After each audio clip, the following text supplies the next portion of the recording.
The Aboriginal Medical Service, located in Mount Druitt, provides primary healthcare to patients through the setup and integrated work of multidisciplinary teams.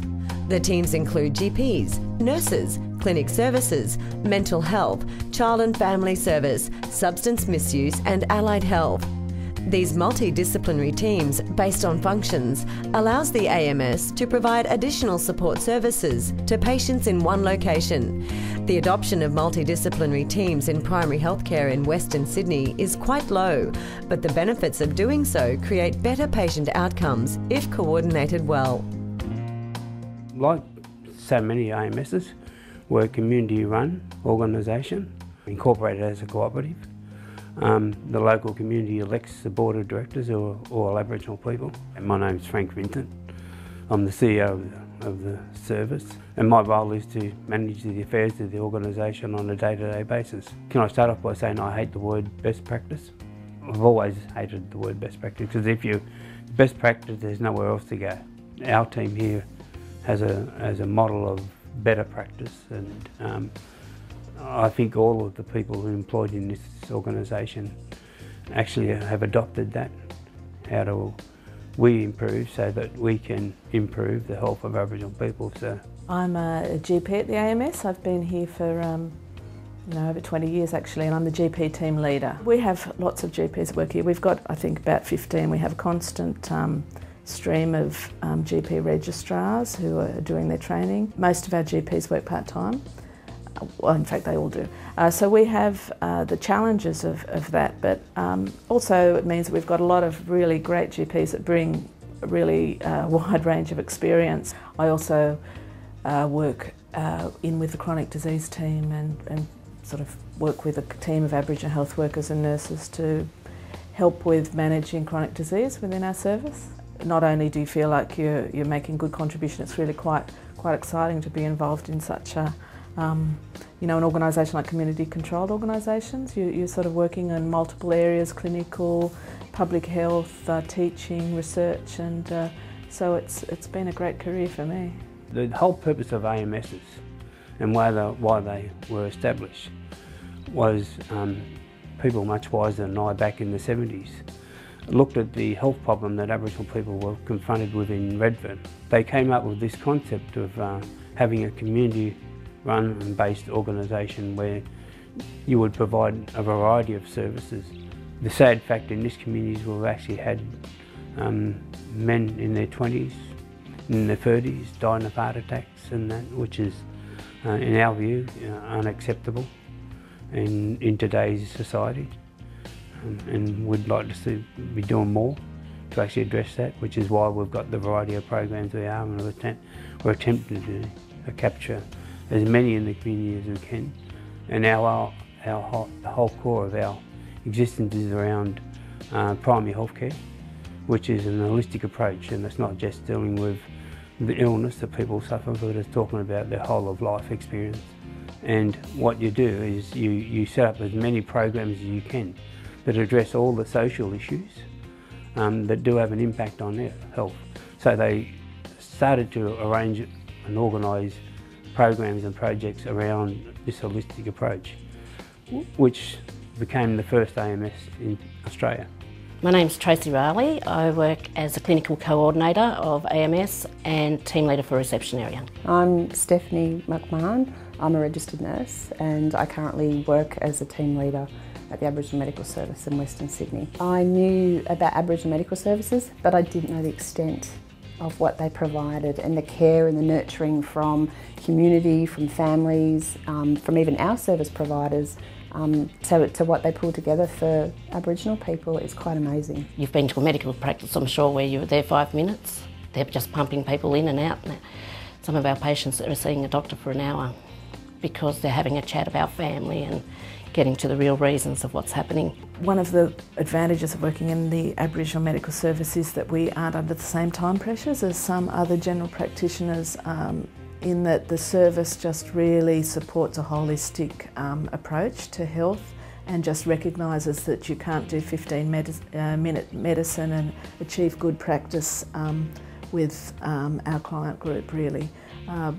Because of the high burden of disease and ill health and sort of the marginalisation and a lot of the barriers to health that our clients can face. Allowing ourselves to have the time really helps us to achieve good practice, and I think using evidence-based medicine whenever I can, and making sure that we've got in our practice access to important clinical decision-making tools like therapeutic guidelines and all the electronic Dynamed and the different resources that GPs can access. The day-to-day function of the clinic is that we try to triage and screen each patient that arrives to see the doctor.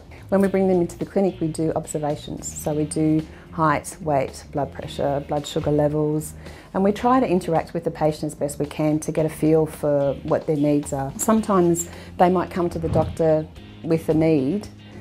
By the time we finish speaking with them, we can actually satisfy that need in the clinic. So which means that they may not have to wait 2 or 3 hours to see a GP. It could be for a letter, it could be for a script, it could be for something simple like that. If we feel that it's clinically indicated that they're not well enough to sit and wait, then we will bump them up the queue. We'd notify the doctor for them to come and see them. Because sometimes we have quite big waits and we have lots of people here, for maybe 1 to 2 hours.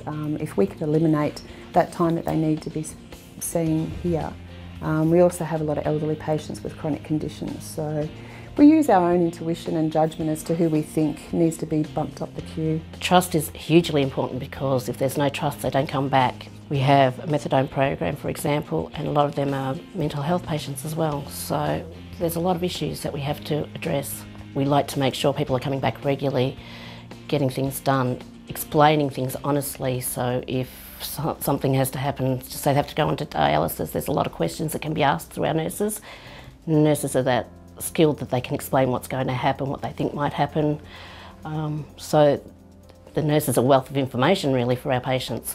Once the patients get trusting, there's a lot of communication and there's not so much fear. It could be the only smile that someone sees all day, or just doing that extra service once they leave here to ring them the next day. Hey, you're travelling and you're feeling okay today. It's just all those little bits that I want to make a difference, so that the people of the community know that the nurses are someone that they can turn to in a time of need or crisis. And it may not have to be a huge need or crisis, but know that they can contact us for a phone call or a visit or whatever. So there's lots of changes. Everywhere you can do continuous improvement, and it's just a matter of trying to fine-tune things that we can and do them in the simplest way that we can. We are able to triage patients, so we get a holistic view of what their needs are, which doesn't necessarily just mean medical and health needs. It could be social, emotional needs, drug and alcohol needs, family assistance, counselling, anything like that. So I guess we have lots of experience in what we do just on a day-to-day basis, interacting with patients, that we're able to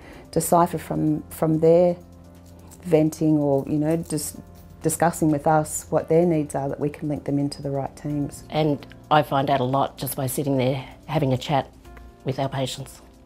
Some people might come regularly. They could be here every week, so that becomes a familiar ground. Sometimes they decide that they don't want to see the nurses before they see the GP. Certainly in our setting, it's good because it can be a bit of a one-stop shop for some people, and also it means that we have a large number of allied health practitioners and specialists who are getting sort of cultural supervision that an Aboriginal medical service can provide for them, and we can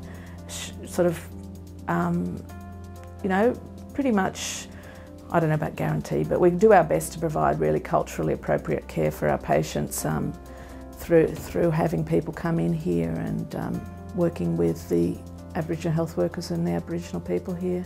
To have the most effective care, really, lots of things have to be taken into account, and culture is one of them. And I think it's, firstly, it's very important. I mean, one of the biggest ways to not provide good care for people is to sort of so-called treat everybody the same. And I think that, that's been a maxim that's been around for a while, and it's very true that everybody has their own individual needs and backgrounds, and that to be an effective practitioner, you really need to take all of that into account. And we're all very accessible. Anybody can ring us up anytime. A lot of our patients have our mobile numbers that they can ring us that have been in hospital.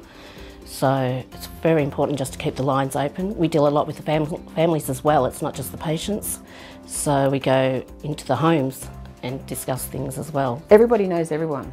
which is nice when you're trying to find someone. But I think just that caring nature of looking after each other, I think is what's really prominent for me, that makes me want to stay here and contribute and be part of that community as well. I think for a non-Aboriginal person like myself, it's one of the most important things is just to be sensitive and to realise that you don't know everything, and to be ready to ask for assistance from Aboriginal colleagues and from other people who've worked in the area for a long time, and also to be able to take feedback. I mean, it is also about knowledge, so you need to, working in this context, understand a bit about Aboriginal culture and what's important to Aboriginal people and what Aboriginal people think GPs should know to work effectively with them. I think just having a knowledge of just being humane and being, just polite to people and smiling and reassuring, and using language that they can understand. You have to really make sure that when you talk to patients, they know exactly what it is that's wrong with them. And I think sometimes health professions tend to forget that people don't know what it means. What does that mean? So, if we can sort of aim it at a level where they've got a better understanding, then hopefully they've got a better knowledge, they can deal with their own health issues much better. We've got quite a lot of different disciplines. So we have a large number of Aboriginal health workers, nurses, both Aboriginal and non-Aboriginal, and allied health practitioners who are either attached to the service or who provide visiting services, like sort of an outreach from their own clinics. So we have speech therapist, optometrist, podiatrist, dietitian, diabetes educator, antenatal, ENT, podiatry, chiropractor, paediatricians. There's everything. There's every gamut of service that we can provide. And then we also have some visiting specialists who support us. So we have a obstetrician and a rheumatologist, a psychiatrist. So I've only just touched on a few of the people we've got. I mean, there's some areas that we don't have people who come into the service, and we use community specialists and allied health practitioners. But WentWest Area Health Service assisted us in obtaining funding to employ a midwife and a health worker to be part of this new delivery of child and maternal health. I would argue that the New South Wales Health AMIS program is our model of child and family health care. So I'm quite proud of the fact that those models of delivery of care, especially for child and family health and maternal and infant health, are based on ours. I don't know if you'll hear that from the department, but we're certainly confident that when you look at their model of care, it's exactly our model of care, which was, like I said, been operating here since 1990. I think for a GP, a multidisciplinary care means that you just have both a simpler and a more rewarding professional life. So obviously, again, the burden of ill health for some people is really enormous, and as a GP you just can't hope to really manage all of the different reins in a time-effective manner. So I think really being able to refer and work with other members of the team is the most effective way to provide the healthcare.